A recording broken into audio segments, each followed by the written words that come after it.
রথ ঠিকরে বেরোবে সোনালি আলো, আর সেই সোনা ঝলকানোর রথের রাজবেশে ঘুরবে জগন্নাথ, বলরাম, সুভদ্রা।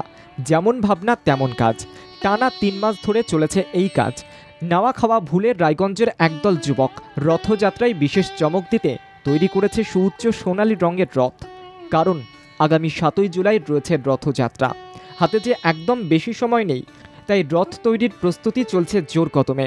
রথ তৈরির পর তা উত্তরবঙ্গে নজির সৃষ্টি করবে বলেই জানান ওই যুবকেরা।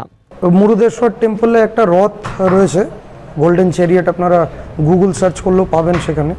তো আমি আর সপরিবার ওখানে যাই, একবার ছুটি কাটাতে গিয়ে ওই রথটা দেখে খুব ভালো লাগে। ৩ মাস ধরে নিম, আকাশমণি, শালকাঠের ওপর নানান রকম কারুকাজ চলেছে। কাঠের কাজ শুরু হয়ে গেছে মোটামুটি 3 মাস আগের থেকে, এখন শেষের পথে। তাই আর আমাদের কাঠের কাজ সপ্তাহখানি, 1 সপ্তাহ কাজ আছে। দক্ষিণ গোয়ার মন্দিরের আদলে তৈরি হচ্ছে এই রথ।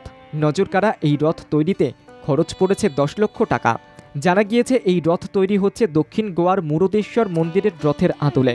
রায়গঞ্জ শহরের বুকে ৪ বছর আগে চম্পক ব্রহ্ম এবং তার স্ত্রী মিলে হঠাৎই এই রথযাত্রার সূচনা করেন। চম্পক ব্রহ্ম জানান ৩ বছর পার হয়ে গিয়েছে, এবছর রথযাত্রা নিয়ে তাই বিশেষ ভাবনা। দক্ষিণ গোয়াতে পরিবারের সঙ্গে ঘুরতে গিয়ে একেবারে সোনায় মোড়ানো মুরুদেশ্বর মন্দিরের রথের ছবিটা দেখেন, যেটা দেখে তার ভীষণ ভালো লাগে। তারপর বন্ধুদের সহযোগিতায় এই রথ তৈরির সিদ্ধান্ত। উত্তর দিনাজপুর থেকে সত্যেন মহান্তের রিপোর্ট, বাংলা জাগো।